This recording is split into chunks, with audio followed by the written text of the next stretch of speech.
जब भी कोई ऐसा ये सरकार किन्हीं बड़े मसलों में फंसती है तो हमेशा उसके पास कुछ डाइवर्जन के मुद्दे होते हैं और फिर कुछ ऐसे मुद्दे सामने लाने की कोशिश हो रही है। हमने अभी देखा एक जनसंख्या पॉलिसी लेके अभी ये सरकार आ रही है। हम देख रहे हैं कि कॉमन सिविल कोड पर फिर से चर्चा शुरू कर दिया गया है और हम आप सब देख रहे हैं कि अभी एक माने अलकायदा से लेकर के कहाँ कहाँ तक एक आतंकवाद को फिर उत्तर प्रदेश में जैसे कोई बड़ा सवाल बनता जा रहा हो, वो एक लाने की अभी लखनऊ में 2 गिरफ्तारी।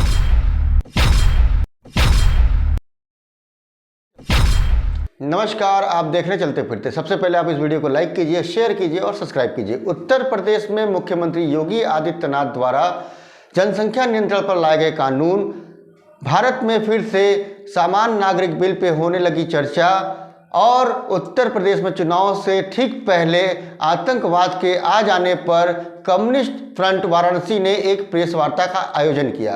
प्रेस वार्ता में वक्ताओं ने क्या कहा, आइए सुनते हैं सीधे उन्हीं को। देखिए, ये सरकार फिर कुछ अपने आदत के अनुसार और अपने मूल संदर्भ की तरफ फिर से, जब भी कोई ऐसा ये सरकार किन्हीं बड़े मसलों में फंसती है तो हमेशा उसके पास कुछ डाइवर्जन के मुद्दे होते हैं और फिर कुछ ऐसे मुद्दे सामने लाने की कोशिश हो रही है।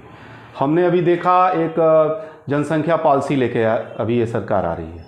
हम देख रहे हैं कि कॉमन सिविल कोड पर फिर से चर्चा शुरू कर दिया गया है और हम आप सब देख रहे हैं कि अभी एक माने अलकायदा से लेकर के कहाँ कहाँ तक एक आतंकवाद को फिर उत्तर प्रदेश में जैसे कोई बड़ा सवाल बनता जा रहा हो, वो एक लाने की अभी लखनऊ में 2 गिरफ्तारी हुई। ये तीनों ही मुद्दों पे क्या ज़रूरत है इस दौर में, ये सवाल को लेकर के हम लोग आज ये प्रेस वार्ता कर रहे हैं। जनसंख्या पॉलिसी का जो सवाल है ये क्यों गैर ज़रूरी है, ये मैं समझता हूँ कि न गैर ज़रूरी न केवल है बल्कि अनावश्यक है, ये ध्यान भटकाने वाला है और यह विभाजनकारी भी है।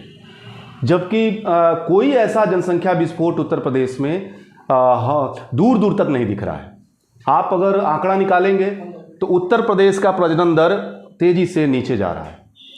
आप अगर आंकड़ा निकालेंगे तमाम समाज के लोगों का, किसी भी धर्म के लोगों का, किसी भी समाज के लोगों का, तो उनका भी प्रजनन दर लगातार नीचे जा रहा है। यहाँ तक कि जो अल्पसंख्यक समाज है उसका प्रजनन दर और ज़्यादा तेज़ी से नीचे जा रहा है। तो कहीं से भी जनसंख्या विस्फोट जैसी बात उत्तर प्रदेश में नहीं दिख रही है। अगर विस्फोट जैसा कुछ दिख रहा है तो वो तो बेरोजगारी का विस्फोट है, वो महंगाई का विस्फोट है जो उत्तर प्रदेश में इस सरकार की नीतियों ने उत्तर प्रदेश को पैर थोप दिया है और इस जवाब से बचना चाहती है योगी सरकार। बेरोजगारी के सवाल से बचना चाहती है, महंगाई के सवाल से बचना चाहती है, हेल्थ का इतना बड़ा सवाल है, इशू है, लाखों लोगों को जो है कोविड से कम व्यवस्था के चलते मर गए।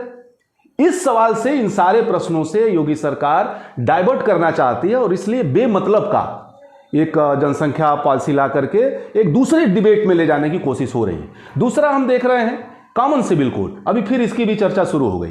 कॉमन सिविल कोड कहा जा रहा है एक देश एक कानून। भाई ये देश जो है इतनी विविधताओं से भरा हुआ है। कभी जो है आप एक 371 जो आपका अनुच्छेद है, 10 प्रदेशों को विशेषाधिकार दिया गया है।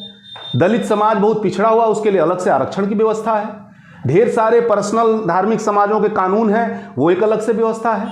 विवाह के ही पता नहीं कितने रंग हैं इस देश के अंदर। ये सारी विविधता क्यों है?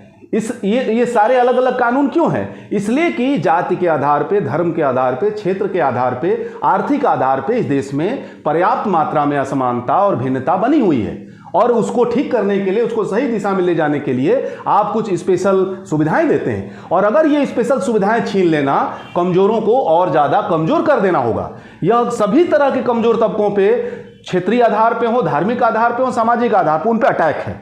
और अगर कॉमन सिविल कोड लाने की कोशिश हुई तो असमानता अस्थायी भाव ले लेगा इस देश के अंदर, जिसको खत्म करने की कोशिश संविधान के माध्यम से हम इस देश में कर रहे हैं। तीसरी बात क्या है, अभी फिर से 2 लड़कों को एक देख रहा था कि जो है उत्तर प्रदेश में लखनऊ में पूरा एक एक्सरसाइज की गई, लगा कि पूरा अलकायदा और क्या क्या अभी से बोला जाने लगा। वो 2 लोगों को, मुस्लिम समाज के 2 लोगों को पकड़ा गया और अभी से उनका मैं देख रहा हूँ कि पूरा एक मीडिया ट्रायल उनका समाज में उसके एक बात, और लगातार उनको अभी से आतंकवादी घोषित करके और ऐसे दिखाने की कोशिश हो रही है जैसे उत्तर प्रदेश में कोई बहुत बड़ा, जबकि उनका परिवार इस बात का इसका विरोध कर रहा है। उनके परिवार के लोग साफ साफ कह रहे हैं कि लखनऊ में तो गिरफ्तारी ही नहीं हुई है, बल्कि गिरफ्तारी कहीं और हुई है, कहीं से ला करके, और उत्तर प्रदेश में एक इस तरह का क्रिएट करने की कोशिश हुई है। लेकिन हम क्या चाहते हैं, अभी हमने इस सरकार के आतंक को भी हमने देखा है उत्तर प्रदेश के अंदर। अभी हमने ब्लॉक प्रमुख का चुनाव देखा है, इतनी गुंडई, इतना नंगापन, इतना ज्यादा हिंसा हम तो अभी आसपास आमतौर पे नहीं देखे हैं। और सत्ता के संरक्षण में अभी हमने जिला पंचायत का जो है चुनाव देखा, जिला अध्यक्षों का चुनाव देखा। मैंने पैसा जिस तरह से बहाया गया, खून जिस तरह से बहाया गया, हमले जिस तरह से हुए, मैंने नहीं देखा इस तरह सा अभी आसपास इस तरह का कोई आतंक हमने नहीं देखा। हम समझते हैं कि उत्तर प्रदेश पीड़ित आतंकवाद से आतंकित नहीं है, बल्कि योगी राज के आतंक से उत्तर प्रदेश पीड़ित है। और इस प्रदेश में दलितों पे हमले हो रहे हैं, अभी आजमगढ़ से लेकर के चंदौली, बनारस, तमाम कानपुर देहात, तमाम जगहों पे दलितों पे, महिलाओं पे, अल्पसंख्यकों पे हमले बढ़े हैं। तो आतंकवाद अगर है, आतंक अगर किसी चीज का है तो इस सरकार का है। इस सरकार के मातहत पुलिसिया आतंक है, इस सरकार का संरक्षण पात सामंती आतंक है। इस आतंक से उत्तर प्रदेश पीड़ित है और हम ये डाइवर्जन होने नहीं देंगे। और इसलिए हम लोगों ने ये सोचा है कि ये जो गैर जरूरी मुद्दों को ले आकर के जो डाइवर्ट करने की कोशिश हो रही है, इसके खिलाफ जो अर्थव्यवस्था का सवाल है, रोजगार का सवाल है, शिक्षा का सवाल है, स्वास्थ्य का सवाल है, इसको लेकर के हम बड़े पैमाने पर 15 दिनों के एक बड़े कैंपेन में पूरे पूर्वांचल में उतर रहे हैं।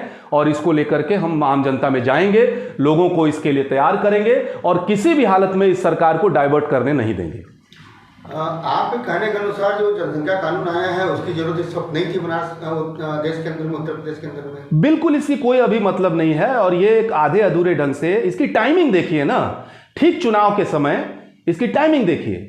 ये सरकार 2017 से है, लेकिन अब टाइमिंग देखिए कि एकदम ठीक चुनाव से पहले ये नीति लेके आ गई। अभी ऐसे दर्जनों अनसुलझे सवाल इस सरकार के सामने हैं, उन सवालों का जवाब उसके पास नहीं है। जनता वो जवाब मांग रही है, विपक्ष वो जवाब मांग रहा है, इसका जवाब नहीं उनके पास। एक तो इस टाइमिंग को देख लीजिए और आंकड़े देख लीजिए आप इस बात को। और ये पॉलिसी आप थोप कैसे सकते हैं? ये चेतना का सवाल है, ये इसका शिक्षा से जुड़ा हुआ मसला है, इसका जो एजुकेशन से जुड़ा हुआ मसला है, इसका अर्थव्यवस्था से, गरीबी से जुड़ा हुआ मसला है। इसको आप जो है अर्थव्यवस्था में कोई बदलाव लाए बगैर, गरीबी को दूर किए बगैर, आप जो है शिक्षा, सबको शिक्षा दिए बगैर, आप जो है कोई चेतना विकसित किए बगैर आप ये थोप नहीं सकते हैं। ये तानाशाही है, ये संभव नहीं है। ये एक अराजकता पैदा करेगा पूरे, और सरकार के हाथ में एक और दमन का हथियार देगा।